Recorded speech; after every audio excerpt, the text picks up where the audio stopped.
আন্তর্জাতিক মাতৃভাষা দিবসে রাঢ়ী ভাষা ও সংস্কৃতি সংরক্ষণের অঙ্গীকার মহেশ কুদুরে বিশেষ অনুষ্ঠানের আয়োজন।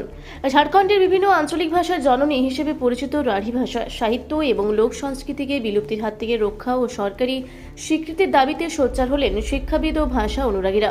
শনিবার আন্তর্জাতিক মাতৃভাষা দিবস উপলক্ষে মহেশ কুদুরের শহীদ নির্মল মাহাতো বিদ্যা মন্দির এবং রাঢ়ী সাহিত্য একাডেমির যৌথ উদ্যোগে এক মর্যাদাপূর্ণ আলোচনা সভা অনুষ্ঠিত হয়।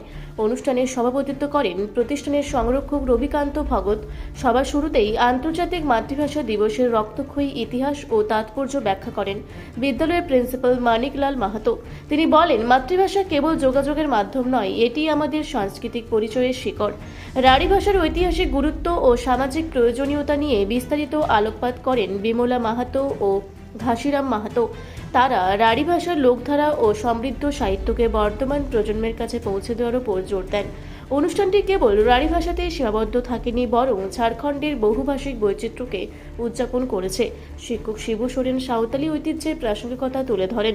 বিদ্যাসাগর পানিগ্রাহী ওড়িয়া সাহিত্যের সমৃদ্ধ ইতিহাস নিয়ে আলোচনা করেন।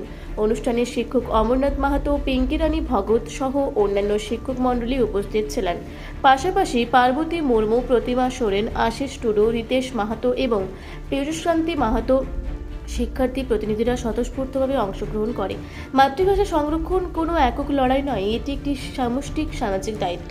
আমাদের নিজস্ব ভাষা ও সংস্কৃতিকে টিকিয়ে রাখতে সকলকে সক্রিয় হতে হবে, এমনই মন্তব্য আয়োজক সংগঠনের সভাপতি ও সংরক্ষক রবিকান্ত ভগতের।